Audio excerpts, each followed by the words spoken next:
नमस्ते मित्रों। तो मैं देवकीनंदन शर्मा SVE स्कूल के माध्यम से आपसे जो कल हमने बात की थी, कल जो वार्तालाप की थी, उसी को हम आगे बढ़ाते हुए कुछ प्रश्नों को हल करेंगे।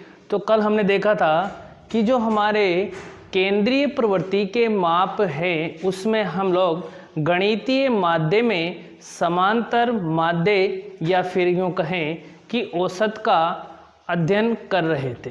तो कल हमने दो प्रश्न देखे और वो थे सतत श्रेणी के और उनमें थे व्यक्तिगत श्रेणी के।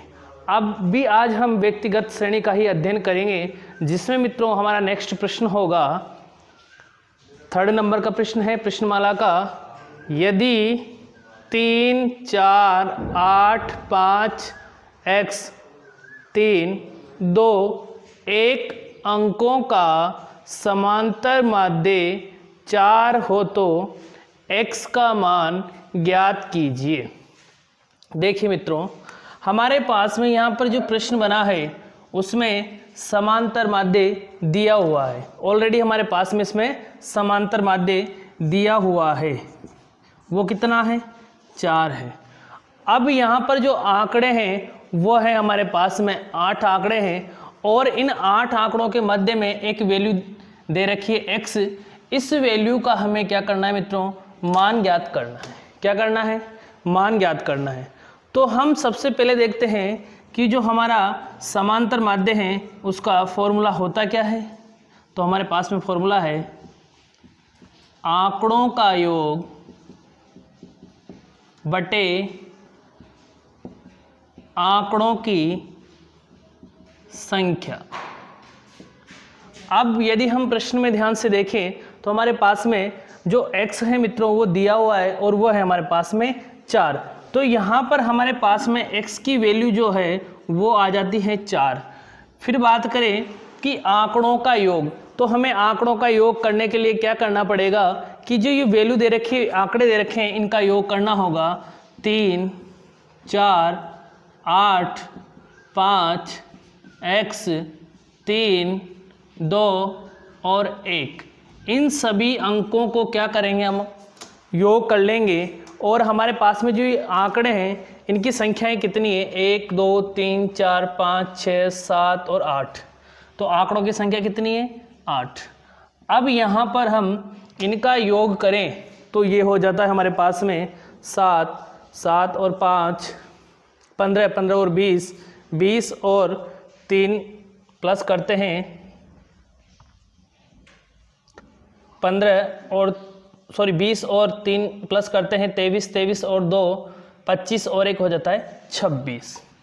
लेकिन मित्रों हमारे पास में ये जो वैल्यू दे रखी है इसको भी इसमें प्लस करना पड़ेगा और लिखना पड़ेगा x, क्योंकि ये हमारे पास में अंक है और ये अल्फ़ाबेट है, वर्णमाला का एक अक्षर है। तो यहाँ पर संख्या में ये ऐड नहीं हो सकता, इसे हम यहाँ पर लिख देंगे x। अब आंकड़ों की संख्या जो है यहाँ पर लिख देंगे कितना? 8 है। हमारे पास में समांतर माध्य दिया हुआ है। अब हमें फाइंड आउट करना है x की वैल्यू। तो हम क्या करेंगे कि वज्र गुणा कर देंगे यहाँ पर। तो वज्र गुणा करते हैं तो यहाँ पर हो जाता है 8 चौक 32 और ये जो हमारा है 26 प्लस x रह जाता है। अब हम क्या करते हैं कि इनका पक्षांतरण करते हैं। तो यहाँ पर हमारे पास में दिया हुआ है 26 प्लस x और यहाँ पर है मित्रों 32। अब हम पक्षांतरण करते हैं तो x को यहीं रहने देते हैं। तो उसकी x को यदि हम यहीं रखें तो हम 26 को यहाँ ले आएँ, तो कोई भी संख्या जब पक्षांतरण होती है तो ये जो संख्या प्लस में है वो माइनस में हो जाती है और माइनस की संख्या प्लस में हो जाती है। ये साधारण सी बातें हमें ध्यान रखनी है। तो यहाँ पर 32 में से यहाँ पर हम माइनस इधर करके 26 को माइनस करते हैं तो हमारे पास में इसकी वैल्यू हो जाएगी मित्रों 6। 32 में से 26 गए तो 6 हो जाएगी और हमारे पास में x की वैल्यू आ जाएगी 6 और हमारा आंसर होगा 6। इस प्रकार से हमने देखा कि जो प्रश्न है मित्रों उसमें हमने x की वैल्यू फाइंड आउट करी और कितनी है ये? 6, क्योंकि हमारे को यहाँ पर समांतर माध्य दिया हुआ था। ओके, ये उतार लीजिएगा आप लोग, फिर आगे बढ़ते हैं।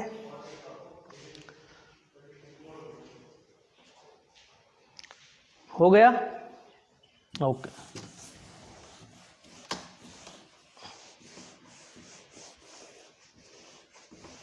नेक्स्ट देखिएगा प्रश्न नंबर 4।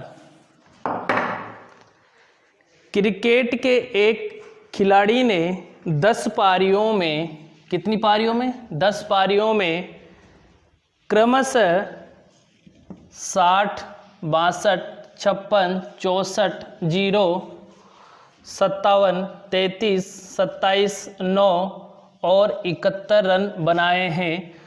उसके इन पारियों के रनों का औसत ज्ञात कीजिए। देखिएगा यहाँ पर इस बार थोड़ा सा प्रश्न अलग आया, इसकी लैंग्वेज परिवर्तन कर दी गई है।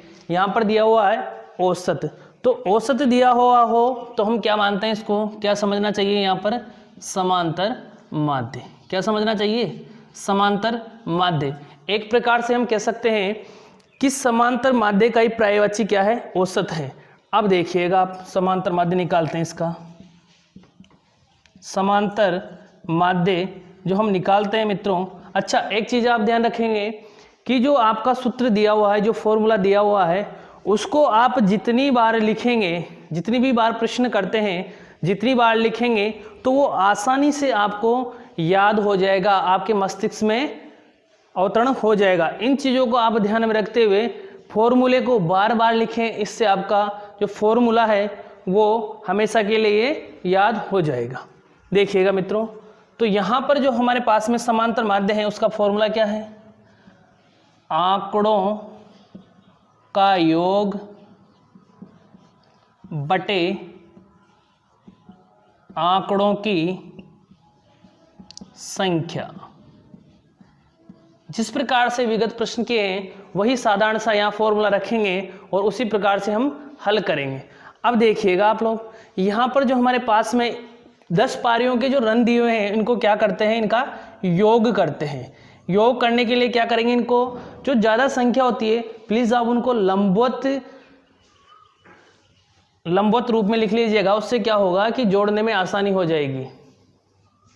तो पहला है अपने पास में 60, 62, 56, 64, 0, 57, 33, 27, 9 और 71। ये जो हमारे पास में मित्रों आ चुके हैं 60, 62, 56, 64, 0, 57, 33, 27, 9 और ये दिया हुआ है 71। अब देखिएगा कि यहाँ पर हमारे पास में, पहले आप चेक कर लीजिएगा एक बार कि ये 10 आंकड़े हैं क्या। देखिएगा 1, 2, 3, 4, 5, 6, 7, 8, 9 और 10। यस, आपके आंकड़े कितने हुए मित्रों? 10 हो गए। अब इनका योग करते हैं। तो यहाँ पर देखिएगा आप 2, 6, 8, 8, 4, 12 और 0, 12, 12 में 7, 19, 19 और 3, 22, 22 और 7, 29, 29 और 9 होते हैं मित्रों 38, 38 और 1, 39। ये आ जाएगा आपका यहाँ पर 9। यहाँ पर लिख देंगे 3। अब देखिएगा आप 3 और 6 9, 9 और 6 15, 15 और 5 20, 20 और 6 26, 26 और 5 31, 31 और 3 34, 34 और 2 36, 36 और 7 36 और 7 का योग करते हैं मित्रों, तो हमारे पास में यहाँ पर 42 आ जाता है। सॉरी 43 आ गया। कितना आएगा? 43 आ जाएगा। देख लीजिएगा 7 का योग करते हैं तो कितने हो जाएंगे? 43 हो जाएगा। इस प्रकार से हमारे पास में यहाँ पर जो योग आया वो आ गया 439। कितना हुआ? 439। अब हमें इसको हमारा जो फॉर्मूला है उसमें रखना है x बार समांतर माध्य आंकड़ों का योग कितना हुआ? 439। कितना हुआ? 439। अब आंकड़ों की संख्या कितनी है, तो हमें प्रश्न में ऑलरेडी दे रखा है कि कितनी पारियां हैं, 10 पारियां हैं। तो यहाँ पर हम क्या करेंगे कि 10 का भाग दे देंगे। यदि हम 10 का भाग देते हैं तो हमारे पास में आंसर आ जाता है मित्रों 43.9। तो यहाँ पर हम यूँ कह सकते हैं कि जब एक खिलाड़ी 10 पारियां खेलता है तो उसमें उसका जो एवरेज है, जो औसत है या फिर समांतर माध्य है, वो कितना निकलता है मित्रों 43.9। अब देखिएगा प्रश्न नंबर 5, एक मासिक परीक्षा में 10 विद्यार्थियों के द्वारा अंग्रेजी में प्राप्त निम्न अंकों से समांतर माध्य की गणना कीजिए।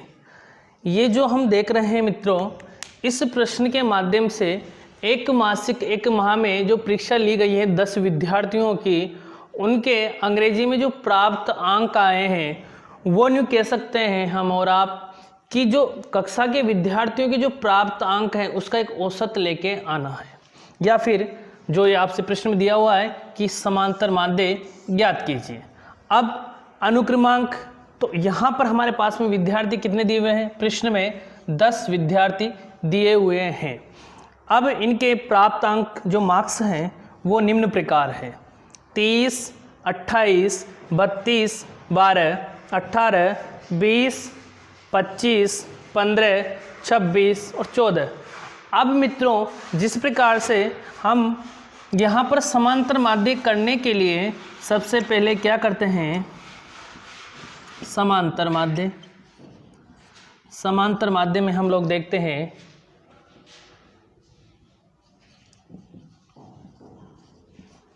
आंकड़ों का योग बटे आंकड़ों की संख्या। यस, देखिएगा आंकड़ों का योग बटे आंकड़ों की संख्या। अब यहाँ पर या तो हम इनको ऐसे ही जोड़ लेते हैं क्षैतिज रूप में, या फिर लंबवत लिखें, तो ऐसे ही जोड़ना आसान रहेगा। 4, 6, 10, 10 और 5 15, 15 और 5 20, 20 और 8 28, 28 और 2 30, 30 और 2 32, 32 8 40, 40 का क्या लिखेंगे 4, और 40 का 0 लिख देंगे और 4 ये प्लस में हो जाएंगे। 4 और 1 5, 6 7 8 9 10 11 12 13 14 15 16 17 18 19 20 21 22, कितने हो गए 22। तो हमारे पास में जो प्राप्त अंकों का योग है मित्रों वो कितना हुआ 220। अब यहाँ पर हम इसको फॉर्मूले में रखेंगे, x बार समांतर माध्य आंकड़ों का योग कितना है 220, आंकड़ों की संख्या कितनी है मित्रों 10। यहाँ पर हम 10 का भाग देते हैं तो हमारे पास में समांतर माध्य निकल कर आता है 22। तो इस प्रकार से हमारा इस प्रश्न का जो समांतर माध्य है कितना है 22। एक बार और देख लीजिएगा प्रश्न को। एक मासिक परीक्षा में 10 विद्यार्थियों के द्वारा अंग्रेजी में प्राप्त अंक निम्न अंकों से समांतर माध्य की गणना कीजिए।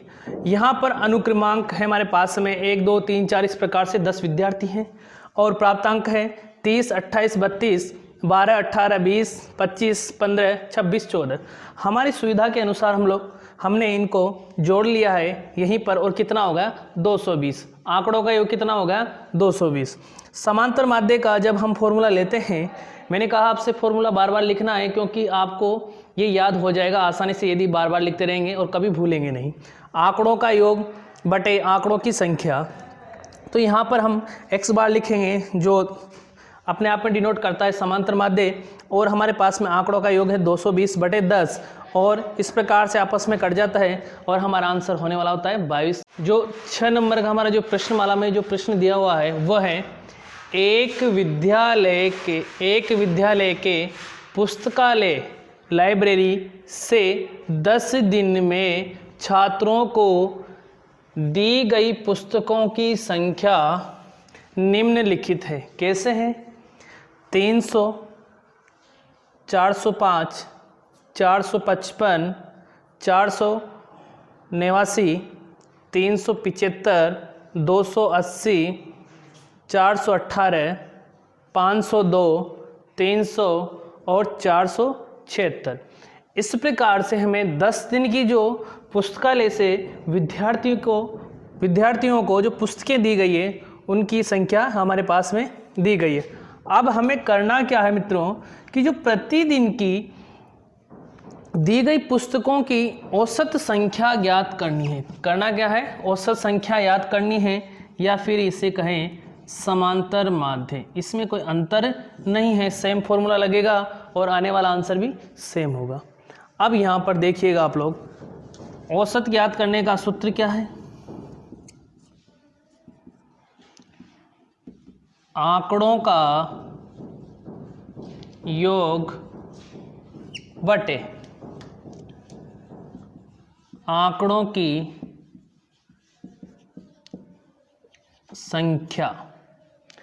अब इसमें आप देखिएगा कि जो हमारा समांतर माध्य है वो निकालने के लिए सबसे पहले क्या करेंगे, हम पूर्व की तरह ही यहाँ पर योग कर लेंगे आंकड़ों का। तो देखिए सबसे पहले 6, 2, 8, 8 और 8 16, 16 और 5 21, 21 और 9 30, 30 और 5 35, 35 और 5 40, और यहाँ पर कितना होगा मित्रों?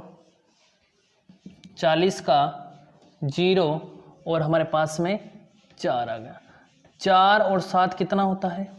11, 11 और 1 12, 12 और 8 20, 20 और 7 27, 27 और 8 हमारे पास में हो जाते हैं 35, 35 और 5 40, और इस प्रकार से यहाँ भी कितना आएगा? 0। कितना लगेगा? 4 हासिल कर लगेगा। अब हम आगे योग करते हैं। 4 और 4 8, 8 और 3 11, 11 और 5 16, 16 और 4 20, 20 और 2 22, 22 और 3 25, 25 और 4 29, 29 और 4 33, 33 और 4 37, 37 और 3 हमारे पास में कितने हो गए? 40। ये आ गए हमारे पास में। योग कितना हो गया? 4000। कितना हो गया? 4000। अब यहाँ पर क्या करेंगे? आंकड़ों की संख्या का क्या देंगे इसमें? भाग। तो यहाँ पर हमारे पास में प्रश्न में दिया हुआ है कि 10 दिन की, कितने दिन की? 10 दिन की। तो आंकड़ों की संख्या कितनी है? 10। यहाँ पर भाग देते हैं तो ये 0 से 0 कट जाता है और हमारा आंसर कितना होता है? 400। एक बार प्रश्न को और देख लीजिएगा।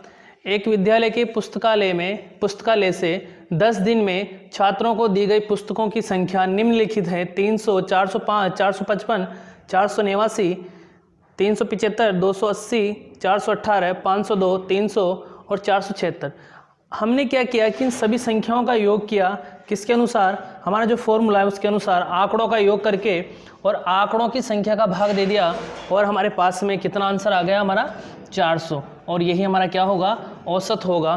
तो ये क्या आ जाएगा कि प्रतिदिन दी गई पुस्तकों की संख्या कितनी हो जाएगी? 400। जो हमारा नेक्स्ट प्रश्न है 7 नंबर पर, एक कक्षा के वर्ग ए के 25 छात्रों का औसत भार कितना है? 51 किग्रा, या कहें 51 केजी है। तो पहली कंडीशन क्या बनती है कि जो एक कक्षा है उसका सेक्शन ए है, इसके 25 जो विद्यार्थी हैं, इसके प्रत्येक छात्र का औसत हम निकालते हैं तो कितना आता है? 51 किग्रा आता है। जबकि वर्ग बी के 35 छात्रों का औसत भार 54 केजी है, मतलब 54 किग्रा है। तो ये कह रहा है प्रश्न, इस कक्षा के कुल 60 छात्रों के औसत भार की गणना कीजिए। देखिएगा प्रश्न यहीं से बना है प्रश्नमाला में से, लेकिन थोड़ा सा प्रश्न को घुमा दिया गया है और जो परंपरागत प्रश्न चले आ रहे थे थोड़ा सा उसमें चेंज कर दिया गया है। कैसे, देखिएगा कि जो एक कक्षा है उसमें 2 सेक्शन किए गए हैं, एक तो है हमारे पास में ए और एक है हमारे पास में बी। अब देखें कि पहली जो एक कक्षा का ए सेक्शन है उसमें हमारे पास में औसत भार कितना है, 51 किलो केजी। इसमें विद्यार्थी कितने हैं, 25। बात करें वर्ग बी के 35 छात्र हैं, उसका औसत भार कितना है, 54 केजी, और छात्र कितने अपने पास में 35। थोड़ा सा इसको हम विस्तृत जमा लेंगे। छात्र यहाँ पर आ जाएगा औसत भार, और ये है हमारे पास में छात्रों की संख्या, ये हमारे छात्र। अब देखिएगा यहाँ पर हमें क्या करना होगा कि ये जो ए वर्ग है इसका हमें जो आंकड़े हैं उनको आपस में क्या करना होगा, गुणा करना होगा, और गुणा करने पर क्या होगा, जो 25 विद्यार्थी है उनका समग्र रूप से हमारे पास में वजन आ जाएगा। देखिएगा 25 को 1 से करते हैं तो 25 और 2 यहाँ पर ये जोड़ दें। 25 को 5 से गुणा करते हैं तो 125 हो जाएगा, और इसमें ऐड 2 कर देंगे तो अपने पास में हो जाएगा 127। कितना हो जाएगा, 1275 केजी हो जाएगा। ये कितने विद्यार्थियों का आया हमारे पास में, 25 विद्यार्थियों का कुल वजन कितना हो गया, 1275। अब देखिएगा आप यहाँ पर औसत भार कितना है, 54, और छात्रों की संख्या कितनी है, 35। यहाँ पे भी हमें कुल करना है, तो यहाँ पर देखिएगा 35 को हम 4 बार गुणा करते हैं तो 140 आता है। कितना आता है, 140। तो यहाँ पर हम 14 को इधर लिख लेते हैं, और यहाँ पर 35 को 5 से गुणा करते हैं तो हमारे पास में हो जाएगा 140 और 35 मीन्स हो जाएगा हमारे पास में 175। अब ये जो 14 है इनको भी ऐड करेंगे तो हमारे पास में हो जाएगा 9, 8 और 1 मीन्स 1890 क्या हो जाएगा, कुल भार हो जाएगा किनका, 35 विद्यार्थियों का क्या हो जाएगा, कुल भार हो जाएगा। कितना, 1890। देखिएगा एक बार प्रश्न को वापस, एक कक्षा के वर्ग ए के 25 छात्रों का औसत भार कितना है, 51 केजी। तो यहाँ पर हमने प्रश्न को हल करने की सुविधा से 51 ऊपर लिख लिया, औसत भार ऊपर लिख लिया, और छात्रों को क्या कर दिया, नीचे रख दिया। और जब इनको आपस में हम गुणा करेंगे तो हमारे पास में क्या आ जाएगा, कुल ए वर्ग के विद्यार्थियों का कुल वजन आ जाएगा कितना, 1275। फिर बात करें बी वर्ग की, तो वहाँ पर हमारे पास में औसत भार है 54 किलो और विद्यार्थियों की संख्या है 35। तो आपस में इनको मल्टीप्लाई करेंगे, गुणा करेंगे, तो 35 विद्यार्थियों का जो वजन है या औसत भार भार है वो कितना हो जाएगा, कुल 1890। अब इनको क्या करते हैं कि सबसे पहले देखें कि जो संख्या है विद्यार्थियों की कितनी हो गई, 35 और 25। इस प्रकार से हमारे पास में कुल छात्रों की संख्या कितनी हो गई, 60। अब देखिएगा प्रश्न में क्या पूछा है, इस कक्षा के कुल 60 छात्रों के औसत भार की गणना कीजिए। यहाँ पर ए और बी सेक्शन को मिला करके और जो कुल विद्यार्थी हैं मित्रों उनका क्या करना है, औसत भार ज्ञात करना है।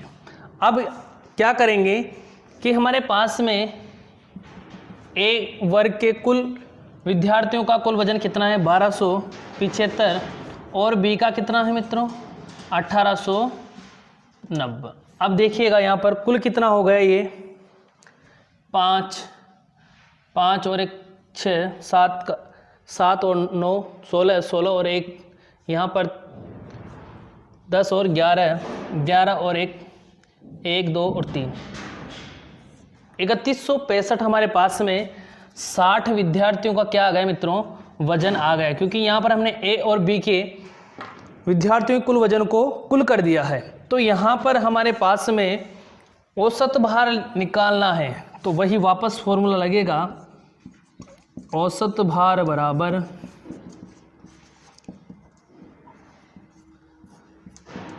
आंकड़ों का योग बटे आंकड़ों की संख्या। देखिएगा आप औसत भार कितना आता है। 3165 में हम भाग देते हैं कितने का, कुल कितना है, संख्या कितनी है 60। 60 का भाग देते हैं तो हमारे पास में यहाँ से 6 का ये और 6, 52.75 समथिंग हमारा आंसर होगा। ये काट लीजिएगा। 3165 में से यदि 60 का भाग देते हैं तो हमारे पास में आंसर होगा 52.75। तो मित्रों इस प्रकार से इस प्रश्न को एक बार और समझा देता हूं मैं। एक कक्षा के ए वर्ग के जो विद्यार्थी हैं उनका कोट यहाँ पर औसत भार दिया हुआ है, तो औसत को वापस हम कुल करने के लिए क्या करते हैं कि जो हमारे पास में छात्र हैं और औसत है वो आपस में गुणा कर लिए तो हमारे पास में 1275 आ गए। बी वर्ग को भी क्या करेंगे, कुल निकालने के लिए औसत भार और कुल छात्रों का मल्टीप्लाई कर देंगे, गुणा कर देंगे, 1890 आ गए। और यहाँ पर अपने पास अब कुल कितने छात्र हो गए 60, और पूछा भी यही है कि 60 छात्रों का औसत भार ज्ञात कीजिए। तो यहाँ पर क्या किया, ए और बी वर्ग के विद्यार्थियों का कुल कर लिया, 60 हो गए। अब इनका जो वजन कुल किया वो लगभग 3165 हो गया। अब हमारे पास में हमारा फॉर्मूला है औसत भार बराबर आंकड़ों का योग आंकड़ों की संख्या x बार हो गया पुनः 3165 बटे 60। इस प्रकार से हमारा आंसर आ गया 52.75, और यही हमारा क्या होगा, औसत भार होगा। मीन्स प्रत्येक विद्यार्थी का वजन कितना होगा अब 52.75। अब देखिए